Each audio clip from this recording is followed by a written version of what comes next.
હવે એવું છે ભાઈ, આજે બુધવાર છે, આપણે જયારે વાત કરી રહ્યા છીએ ત્યારે બુધવારે સરકાર શ્રી જે છે એ કેબિનેટ બેઠક બોલાવતી હોય છે. હવે બુધવાર જ કેમ છે એમાં ન પૂછતા, કારણ કે એની મને ખબર નથી.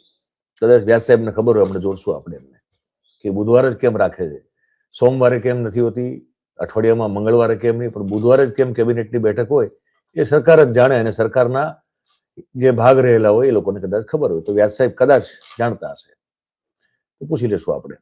પણ આજે છે કેબિનેટ બેઠક છે.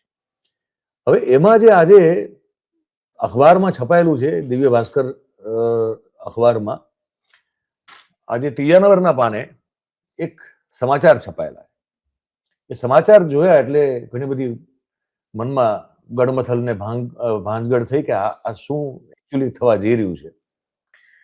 સમાચાર છે ત્રીજા નંબરના પાના ઉપર ભાસ્કરમાં, રાજકાજ નામનું જે પાનું હોય છે એમાં, અને એમાં લખેલું છે કે માતા પિતાની સંમતિ વગર ભાગીને થતા લગ્ન અંગે સરકાર આજે નિયમ ઘડી શકે એમ છે.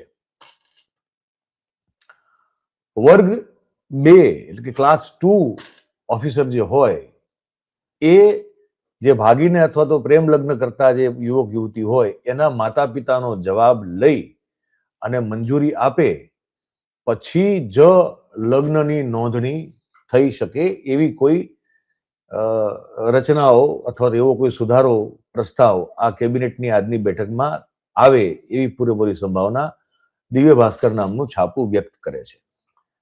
અને એવું લખે છે એમાં નીચે કે લાંબા સમયથી અટવાયેલો જે આ મુદ્દો હતો લવ મેરેજને લઈને, એ મુદ્દે કેબિનેટની બેઠકમાં પ્રસ્તાવ થયા બાદ મંજૂરી મળવાની શક્યતા છે. હવે આ જયારે મેં વાંચ્યું છે, આવા પછી ડિટેલમાં જશું, આપણે ચર્ચાઓ પણ કરશું, કારણ કે હમણાં છેલ્લા થોડાક દિવસથી આપણી સામે બધા દાખલાઓ આવી રહ્યા છે કે પેલા કિંજલ દવે નામના આપણા સુપ્રખ્યાત જે ગાયિકા છે, લોકગીતો ને ગરબા ને સંગીતનું જે એમની કલાકારી, એમની યોગ્યતા એમાં છે, અને સરસ કરી રહ્યા છે કામ. એ કિંજલ દવે પણ જ્યારે એક કોઈ જૈન સમાજના વ્યક્તિ યુવક સાથે લગ્ન કર્યા, તો એમાં બ્રાહ્મણોએ તમને કહ્યું કે પરસું પછાડીને તમને ચોટલીઓ ઊંચી કરીને એમના સમાજના લોકો હતા બધા એક સાથે વિરોધ નોંધાયો કે આ નહીં ચાલે.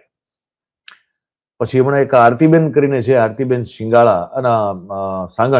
આરતીબેન સાંગાણી, સુરતના મૂળ સૌરાષ્ટ્રના પણ સુરતમાં સ્થાયી જે ગાયિકા બેન છે, એમણે પણ જ્ઞાતિ બહાર મેરેજ કર્યા. તો એને લઈને પણ બહુ બધો વિરોધનો વંટોળ અત્યારે ઉભો થઈ રહ્યો છે. અમે એટલે કે હું કે મારી સાથે જોડાયેલા જે આવશે જે મહેમાનો, અમે કોઈ એવો તો કોઈ ટેન્ડર ભરીને બેઠા નથી કે કોઈના દ્રષ્ટિકોણને અમે ખોટો પાડીએ. અમે તો ખાલી અમારો દ્રષ્ટિકોણ મૂકી શકીએ. એટલે એનો મતલબ એવો નથી કે અમે જે કહીએ છીએ એની વિરુદ્ધમાં કોઈ મત ધરાવે છે તો એનો મત ખોટો ને અમારો સાચો, એવું અમે એવો વહેમ લઈને જીવતા નથી ને અમારે એવું કોઈ સ્થાપિત પણ કરવું નથી. પણ અમારો પણ આ મુદ્દે કોઈ દ્રષ્ટિકોણ છે. શું અમને એવું લાગે છે કે શું સમાજ અને સરકાર એ ઊંધું ઘાલીને રિવર્સ ગેરમાં દોડી રહ્યા છે? વૈજ્ઞાનિક યુગ છે, સાયન્ટિફિક એરામાં જીવી રહ્યા છીએ, 2025ની સાલ છે. દુનિયામાં આર્ટિફિશિયલ ઇન્ટેલિજન્સથી માંડીને અનેક પ્રકારના ઇનોવેશન્સ થઈ રહ્યા છે. એક રીતે જુઓ તો દુનિયા આખી ગ્લોબલ વિલેજ બની રહી છે, હે ને? અને એમાં આપણે જે રીતે સતત સંકુચિત માનસિકતાના ગુલામ થઈ રહ્યા છે, એમ કહું તો ખોટું નથી. સામાજિક રીતે જે આપણે સંકુચિતતાના ગુલામ થઈ રહ્યા છીએ ને, એ સંકુચિતતાનો વાડો દિવસે ને દિવસે વધુ ને વધુ સાંકડો થતો જાય છે. સફોકેશન આવી જાય લોકોને, એ પ્રકારની સ્થિતિમાં આપણે અત્યારે પહોંચવા જઈ રહ્યા છીએ. એક આ મુદ્દો છે કે આ ઊંધું ઘાલીને આપણે રિવર્સ ગેરમાં તો નથી જઈ રહ્યા ને, એના ઉપર વિચાર તો પડે આપણે. એટલે આ મુદ્દે વ્યાસ સાહેબને હું જોડેલું મારી સાથે, અને દિલીપભાઈ પણ આવશે ટૂંક સમયમાં, એમને પણ જોડી દઈશ. તો શરૂ કરીએ આપણે. સાહેબ નમસ્કાર, આપનું ખૂબ ખૂબ સ્વાગત છે. હવે હું કહી દઉં ખાલી, બાકીની બધી વાતો કરી દઉં, એટલે છાપામાં છપાયેલો રિપોર્ટ આપણે આપી દઈએ લોકોને, એટલે ખ્યાલ આવે. સાહેબ, જે અખબાર લખે છે મુજબ જો આપણે ચાલીએ તો અખબાર એવું લખે છે કે ભાઈ ગાયિકા આરતી સાંગાણી એ કરેલા પ્રેમ લગ્નને લઈને ખૂબ વિવાદ ચગ્યો છે અને ભાગીને થતા લગ્નના વધતા બનાવોને ધ્યાનમાં રાખીને રાજ્ય સરકાર લગ્ન નોંધણીના નિયમોમાં મહત્વપૂર્ણ ફેરફાર કરવાની તૈયારીમાં છે. આ અંગેનો પ્રસ્તાવ બુધવારે એટલે કે આજે યોજાનારી રાજ્ય કેબિનેટની બેઠકમાં રજૂ થવાની શક્યતા છે. કેબિનેટમાંથી મંજૂરી મળ્યા બાદ નવા નિયમોની સત્તાવાર જાહેરાત કરવામાં આવશે અને નિયમો મુજબ હવે ભાગીને થતા અથવા તો માતા પિતાની સંમતિ વગર થતા, આપણે એવું પણ ઇન્ટરપ્રેટ કરી શકીએ, જે પ્રેમ લગ્ન છે એની નોંધણી સીધી રીતે શક્ય નહીં રહે. આવા કિસ્સાઓમાં લગ્ન નોંધણી પહેલા વર્ગ 2 એટલે કે ક્લાસ 2 અધિકારીની પૂર્વ મંજૂરી ફરજિયાત બનાવવામાં આવશે. એટલે કે તલાટી અને સ્થાનિક નોંધણી અધિકારી વર્ગ 2 ના અધિકારીની મંજૂરી વિના પણ આ નોંધણી કરી શકશે નહીં.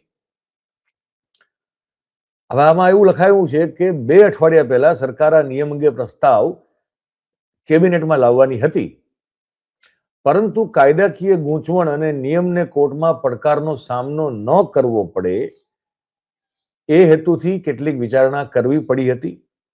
આ દરમિયાન સરકારે કાયદો તજજ્ઞો સાથેનો પરામર્શ કાયદા અંગેનો પૂર્ણ કરી લીધો હોવાનો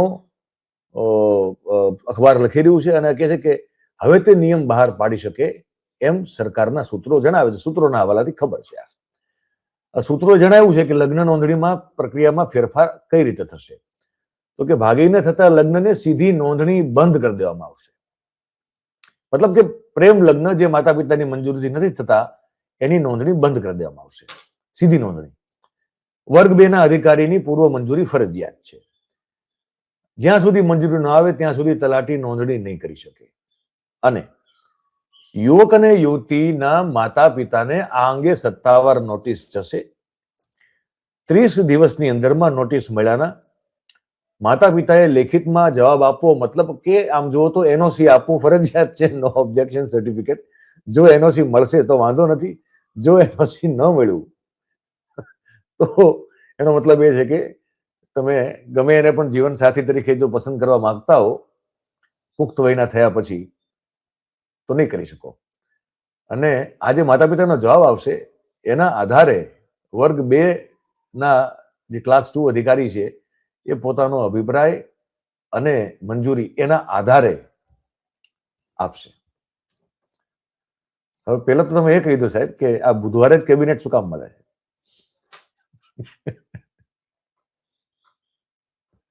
આપનું માઇક શનિ રવિ મંત્રીશ્રીઓ પોતાના મત વિસ્તારમાં હોય, સોમવારે પાછા આવે. સોમ અને મંગળ સામાન્ય રીતે પબ્લિક ડે તરીકે રખાતા હોય છે, એટલે મંત્રીશ્રીને મુલાકાતીઓ આવે એ વગર અપોઇન્ટમેન્ટે એમની પાસે રજૂઆત કરવા માટે આવી શકે છે.